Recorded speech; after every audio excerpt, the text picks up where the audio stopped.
আসসালামু আলাইকুম। আমি আরাফাত মণ্ডল, বাংলাদেশ স্টেট মেডিসিন পরিচালিত clinical dermatology and skin care কোর্সের একজন শিক্ষার্থী। এই কোর্সের পরিচালনায় রয়েছেন সম্মানীয় শিক্ষক স্যার হৃদয় খান শরীফ স্যার। স্যার অত্যন্ত সুদক্ষভাবে যত্ন সহকারে আমাদের সম্পূর্ণ কোর্সটি সম্পূর্ণ করিয়েছেন।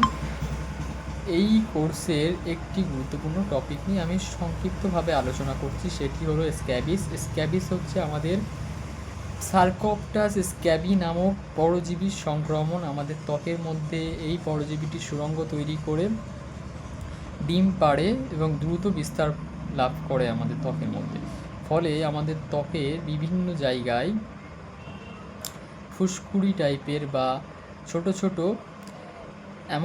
ছোট দানাদার হয় এবং তার মধ্যে পানি থাকে এবং সেটা প্রচণ্ড পরিমাণে চুলকাতে থাকে। সেটা আমাদের শরীরের হাতে এবং পায়ের যে আঙুল রয়েছে, আঙুলের ফাঁকে ফাঁকে ছোটো ছোটো এই দানাদার ফুসকুড়ি টাইপের হয় এবং এর মধ্যে পানি থাকে এবং প্রচণ্ড পরিমাণে চুলকাতে থাকে। বিশেষত এই চুলকাটের পরিমাণটা রাত্রির দিকে অত্যন্ত বেশি থাকে, কারণ রাত্রির দিকে এই পরজীবীটা বিশেষভাবে সেন্সিটিভলি অন্ধকারের দিকে সক্রিয়ভাবে বংশ বিস্তার করতে থাকে। এই কারণে বিশেষভাবে রাত্রের দিকে বেশি চুলকায়। এক্ষেত্রে আমাদের শরীরের আঙুল এছাড়াও আমাদের হাতে, আমাদের বগলে, আমাদের ভাঁজযুক্ত জায়গাগুলোতে এবং জেনিটাল এরিয়াগুলোতেও বিশেষভাবে হয়ে থাকে। এছাড়াও শরীরের অন্য জায়গায় হয়ে থাকে, বিশেষভাবে এই স্থানগুলোতেই হয়ে থাকে। তো এক্ষেত্রে ট্রিটমেন্ট হলো পারমেথ্রিন 5% অয়েনমেন্ট। এটি গোসল করার পরে সম্পূর্ণ শরীর ভালো করে মুছে পরিষ্কার করে চোখ এবং মুখ বাদ দিয়ে গলা থেকে নিয়ে একদম পায়ের নিচ পর্যন্ত সুন্দরভাবে লাগিয়ে 8 থেকে 12 ঘন্টা রেখে দিতে হবে। তারপরে দ্বিতীয়ত আমাদের একটা অ্যান্টিহিস্টামিন প্রিপারেশন দিতে হবে। সেটা অ্যান্টিহিস্টামিনের মধ্যে থেকে সিট্রিজিন, লেভোসিট্রিজিন, লোরাটিনিন, ডেসলোরাটিনিন এমন যে কোনো ধরনের অ্যান্টিহিস্টামিন প্রিপারেশন দিলেই হবে একটা। এবং সাথে সাথে আমরা একটি আইভারমেকটিন ট্যাবলেট দেবো অবশ্যই। এই ট্রিটমেন্টটি 1 সপ্তাহ চলবে। 1 সপ্তাহ পরে যদি পেশেন্ট ভালো না হয়, সেক্ষেত্রে আমরা আবার 1 সপ্তাহ পারমেথ্রিন আবার দ্বিতীয়বারের জন্য ইউজ করবে। পারমেথ্রিন 5% আবার সম্পূর্ণ শরীরে, আবার আইভারমেকটিন আবার খেতে পারবে এবং সাথে সাথে আমরা হিস্টামিনটিও চালিয়ে যেতে বলবো।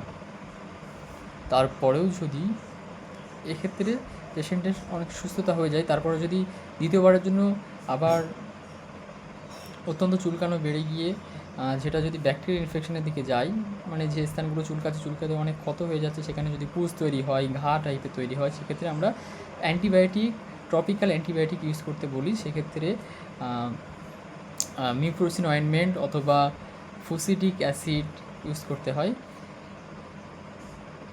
এইভাবে করলে ঠিক হয়ে যায়।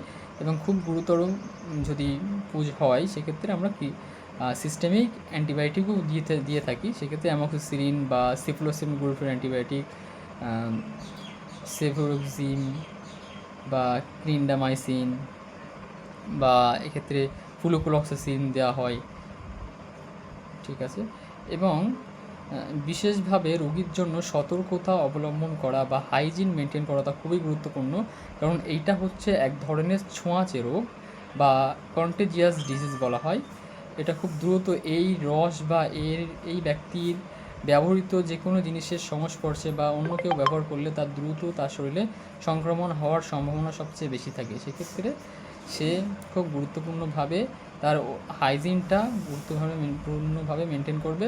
তার ব্যবহৃত জামা কাপড় এবং বিছানা সহ সকল জিনিস থেকে সে অন্য কেউ যেন ব্যবহার না করে, এক্ষেত্রে বিশেষ সতর্কতা অবলম্বন করা গুরুত্বপূর্ণ, কারণ তার থেকে অন্য কারোর পরিবারের বা ফ্যামিলির অন্য কারোর শরীরে খুব দ্রুত ছড়িয়ে যাওয়ার সম্ভাবনা থাকে। তাই এক্ষেত্রে গুরুত্বপূর্ণ হলো তাকে হাইজিনটা গুরুত্বপূর্ণভাবে মেনটেন করা। এবং